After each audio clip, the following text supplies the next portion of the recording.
الحمد للہ الذی علم الانسان ما لم یعلم والصلاة والسلام علی قاسم العلوم والحکم وعلی آلہ وصحبہ سادات العرب والعجم اما بعد فاعوذ باللہ من الشیطان الرجیم بسم اللہ الرحمن الرحیم قال اللہ تبارک وتعالی فی کلام المجید وفرقانہ الحمید من المؤمنین رجال صدقوا ما عاهدوا اللہ علیہ ومنهم من ينتظر وما بدلوا تبدیلا صدق اللہ مولانا العظیم وصدق رسولہ النبی الکریم الامین عشق لگائے کا ذوق والا جس تک لیا اوہی جان دائی ہر ایک نو قد فرق ہوندی کوئی لگتے ایک پہچان دائی اور ہمت ہاری آدھا کم عشق نہیں کم شیر دلیر جوان دائی عالم شاہ میں عشق دا کی دسا سمرا دین اسلام ایمان دائی نہ سر جھکا کیجئے نہ منہ چھپا کیجئے ستمگر کی نظروں سے نظریں ملا کیجئے اور ہم اگر 2 دن کم جیے تو اس میں حیرت کیا ہم ان کے ساتھ ہیں جو شمع جلا کیجئے کیا بات ہے بغدادی صاحب نے ایک جملہ کہا کہ آپ جس کے انتظار میں تھے حقیقت یہ ہے کہ آج ہم کس کے انتظار میں ہیں میں صرف ان کے آنے سے پہلے جو کہ میں نے پہلے بھی کچھ اراکین شورا کو کہا تھا اور یہ میں نے اپنے ڈائری میں یہ سب کچھ لکھا ہے اور ڈائری میرے گھر میں پڑا ہوا ہے ہمارا جو بنیاد ہے وہ خوابوں پر نہیں ہے نہ ہم نے کبھی خوابوں کا سہارا لیا نہ ہم نے کبھی یہ بنیاد بنایا لیکن آج صرف اس ماحول کو دیکھ کے آپ کی تسلی کے لیے میں بابا جی کی مسجد میں جمعۃ المبارک میں بابا جی کے سامنے اللہ کے حضور وہ بیان کرنا چاہتا ہوں بس ہمارے امیر محترم کو اللہ نے جو شان عطا کی ہے اس کے تو ایک جملہ میں نے ادھر وزیر آباد میں کہا تھا کہ کسی طریقے سے مجھے ان کا پیغام موصول ہوا کتنے ہم خوش قسمت ہیں کہ وہ نوجوان جو شاید لوگ سمجھ رہے تھے کہ یہ اس طرح ہم ان کو دبائیں گے تو یہ دب جائے گا اور ان کی جو آواز ہے وہ خاموش ہو جائے گی مگر یاد رکھیے ادھر سے انہوں نے کچھ جملے ایسے ہیں جن کو میں شاید آپ کے سامنے اگر وہ جملے دہراؤں تو آپ پریشان ہو جائیں گے لیکن جو جملہ سب سے بڑا انہوں نے مجھے میں ہری پور جیل میں تھا اسی وقت کسی طریقے سے مجھے وہ جملہ پہنچا وہ آیت کریمہ آپ نے صرف ایک آیت کریمہ کا ایک حصہ کہا تھا کہ آپ اس حصے پر غور کریں اور وہ یہ تھا کہ کبھی پریشانی نہیں ہونی چاہیے ہمیں کیوں نہیں ہونی چاہیے آپ نے یہ آیت کریمہ پڑھا لا تحزن ان اللہ معنا لا تحزن ان اللہ معنا کوئی پریشانی نہیں کہ ان کے اگر طاقتیں ان کی ہیں طاقتیں تمہاری ہیں پر خدا ہمارا ہے طاقتیں تمہاری ہے پر خدا ہمارا ہے اور عکس پر نہ اترا وہ آئینہ ہمارا ہے الحمدللہ وہ تو پورے امت مسلمہ نے یہ نظارہ دیکھا کہ الحمدللہ خدا ہمارا ہے اس مسئلے میں ہم جن کے بھروسے پر نکلے تھے اللہ اور رسول کے بھروسے پر وہی سے ہماری مدد ہوئی ہے میں جو خواب آپ کو یہاں پر کھڑا ہوں اور جس مشن کے لیے ہم میدان میں ہے میں صرف آپ کے سامنے آپ کی تسلی کے لیے کوئی بندہ اس پر اعتراض کرے مجھے اب اسی پرواہ نہیں ہے میں اس کو میں بنیاد بنا رہا ہوں کہ جس مشن کے لیے اور جس ہستی کے لیے ہم سب کچھ قربان کرنا چاہتے ہیں اور یہ اپنے لیے ایک بہت بڑا اعزاز سمجھتے ہیں کہ آپ کے خاک پا پر ہمارے جیسے کروڑوں قربان ہو اگر یہ میں جھوٹ بول رہا ہوں تو اس ہستی کی شفاعت مجھے نصیب نہ ہو میں ڈی آئی خان ڈیرہ اسماعیل خان چکی میں تھا رات کو میں سو گیا میں اٹھا رات کو میں نے گھڑی میں دیکھا تو تقریباً 5 بجے مجھے نظر آیا کہ 5 بجے ہے صبح کے مجھے نیند بہت زیادہ آ رہی تھی میں دوبارہ جو ہے نا میں سو گیا پھر تقریباً کچھ لمحوں بعد پھر سے میری آنکھ کھلی پھر میں نے گھڑی میں دیکھا تو 5 بجے تھے تقریباً کچھ منٹ آگے تیسرے مرتبہ پھر میں نے گھڑی میں دیکھا کچھ لمحوں کے بعد تو میں نے کہا یہ تو وقت جا رہا ہے میں فوراً اٹھا وضو کیا جو ہی میں اپنے چکی میں فجر کی نماز کے لیے میں نیت کرنا، جو ہی میں نے ہاتھ اٹھائے تو میں نے دیکھا کہ باہر سے کوئی اذانوں کی آوازیں نہیں آ رہی تھی، جو کہ پہلے بہت زیادہ ہوتی تھی. تو سامنے ملازم بیٹھا تھا، میں نے اس سے کہا ملازم بھائی یہ فجر کی اذان ہو چکی ہے. انہوں نے کہا علامہ صاحب فجر کی کیا؟ یہ تو رات کے 12 بجے. میں حیران ہوا. میں نے کہا کس طرح 12 بجے؟ میں نے سمجھا شاید میری جو گھڑی ہے وہ خراب ہو گئی ہے. جب میں نے دوبارہ گھڑی کو دیکھا تو واقعی اس میں 12 بجے تھے. اچھا، میں نے کہا شاید میری نظروں کو کوئی دھوکہ ہوا ہے. میں نے ادھر تہجد پڑھا اور پھر دوبارہ سو گیا. اب صبح کے 5 بجے ایک مبارک خواب کے ساتھ میرے آنکھ کھل گئی. اللہ اکبر. تو پھر میں سمجھا کہ یہ جو میں نے وضو کیا یہ اس مبارک خواب کے لیے تھا. آپ یقین کریں اللہ کے حضور، اور میں اس مسجد میں بابا جی کے سامنے، آپ کو پتہ ہے کوئی ہمارا بہت ادنا کارکن بھی کبھی جھوٹ بولنے کا وہ تصور بھی نہیں کر سکتا. اللہ اکبر. میں نے دیکھا کہ ہمارے امیر محترم کی رہائی ہو رہی ہے، لیکن اس سے آگے جو بات ہے آپ یقیناً جھوم جائیں گے. کوئی بندہ مجھے کہہ رہا، میرے ساتھ کراچی کا ایک ہمارے انتہائی مخلص ذمہ دار ہے سید کاشف صاحب، وہ میرے ساتھ کھڑا ہے. کوئی بندہ ہمیں کہہ رہا ہے سامنے سے کہ یہ مدینہ شریف کی ایئرپورٹ ہے اور آپ کی امیر محترم کی رہائی آج یہاں سے ہو رہی ہے.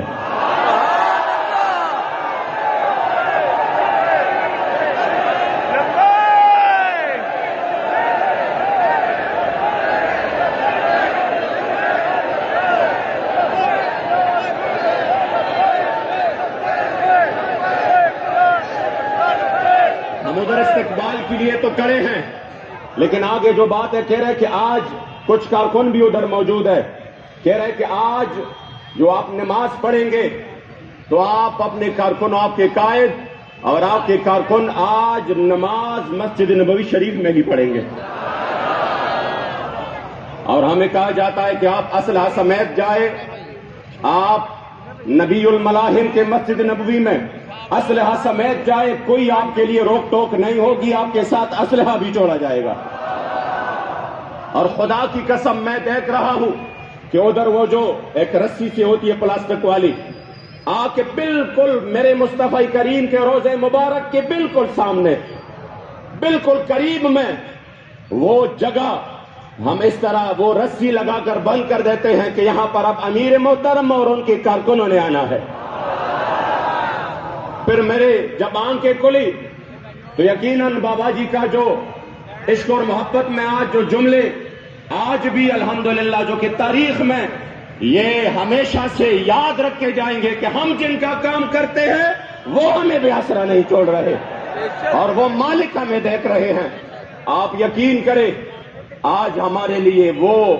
مسرت و برا لمحہ ہے، صرف اس وجہ سے نہیں کہ ہمارے قائد ہمارے درمیان ہے.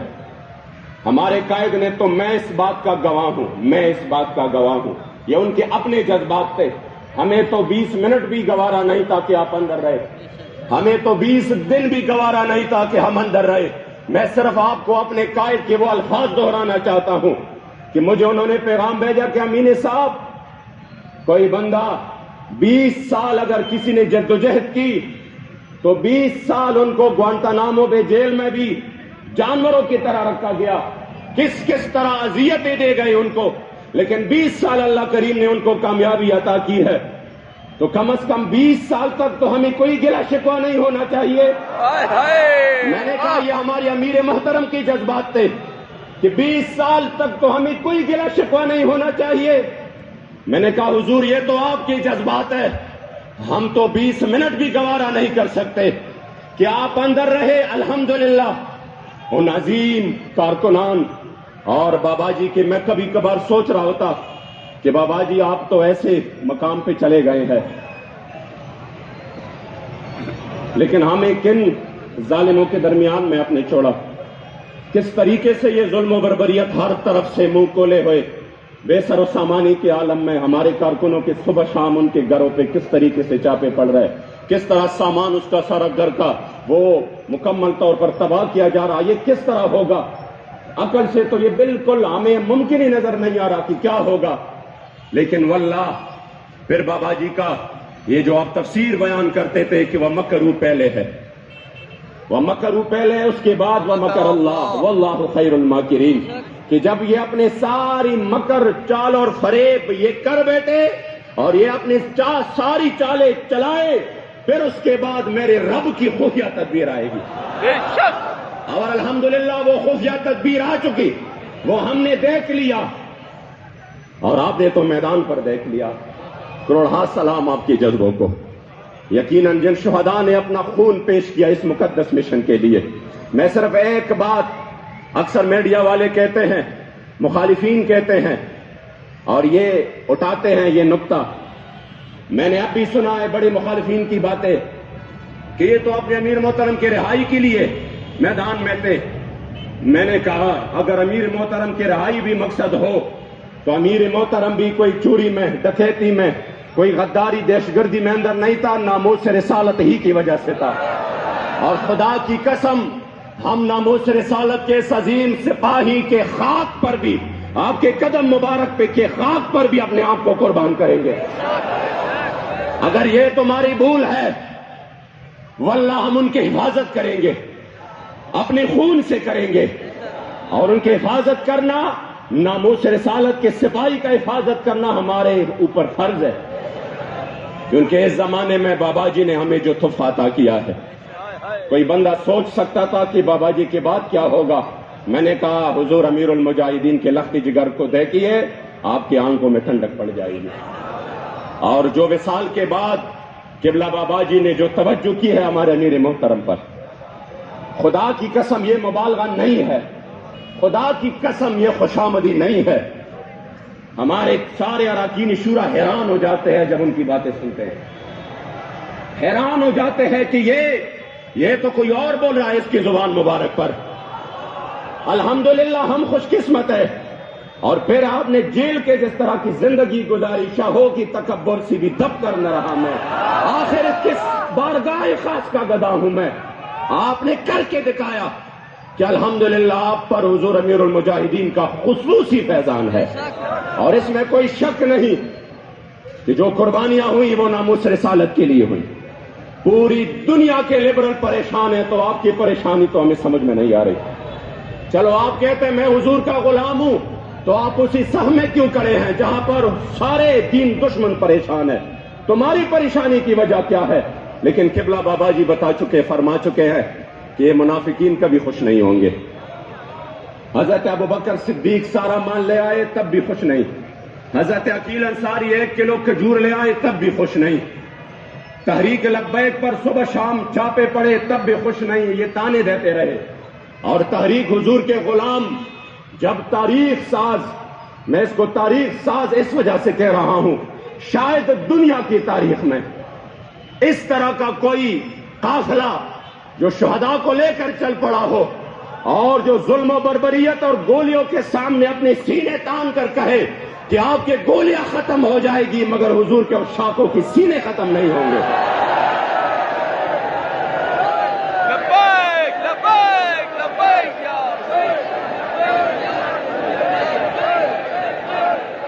کچھ لوگ اس وقت بھی یہ تبصرے کر رہے ہیں یہ تبصرے کر رہے ہیں کہ یہ ہوگا انہوں نے جو ہے نا یہ کیا پھر فلاں نے وہ کیا انہوں نے اس کو راستہ دیا پھر یہ کیا میں نے کہا راستہ دیا راستہ نہیں دیا وہ تو ان ہمارے ذمہ داران سے اور کارکنان سے پوچھیے کہ کس طریقے سے خدا کی قسم اس طرح 30 کنٹینر ایک دوسرے کے اوپر رکھ کے ویلڈ کر کے اور اس میں جو ہے نا وہ مٹی اس میں ڈال کے ریت ڈال کے پھر وہ جس طریقے سے ہمارے کارکنوں نے ان کنٹینروں کو ہٹا کے راستہ بنایا قیامت تک ہم بھی سوچنے پر ہماری بھی سوچ یہاں پر ختم ہو جائے گی مخالفین کی بھی موافقین کی بھی کہ یہ کس طرح ہوگا میں نے کہا یہ ہوگا اسی وقت جب بندہ اللہ اور رسول کے لیے نکلے تو پھر میدان میں فرشتے ان کی مدد کے لیے ضرور اترتے ہیں بے شک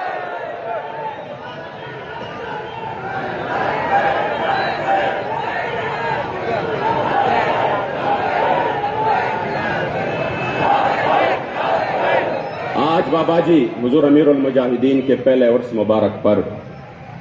ہم انشاءاللہ تعالی یہ عزم کرتے ہیں کہ ہمارے جسم اور خون اور روح کا رشتہ تو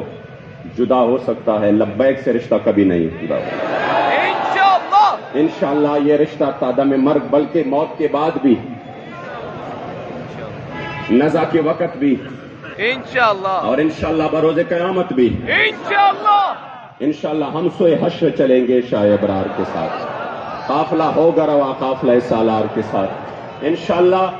یہ مشن تادم قیامت ہے اور جاری رہے گا۔ میں شہداء کے مقدس خون کو سلام پیش کرتا ہوں، اور یقیناً ان کی عظمتوں اور ان کی بلندی جو انہوں نے اپنے میرے محبوب کے عشق و محبت میں جو اپنا خون بہایا اور اس مقدس مشن اور تحریک کو بچایا، انشاءاللہ اس کے خون کا ایک ایک قطرہ ہمیں یاد ہے، اور انشاءاللہ تعالیٰ اس کی برکت سے اللہ کریم اس ملک میں نظام مصطفیٰ نافذ کرے گا، رہے گا یہی ان کا چرچا رہے گا، ساتھ ہو جائے جل جانے چل جانے والے بے شک انشاءاللہ۔ دنیا دار کبھی نے سو گئے بچ مدینے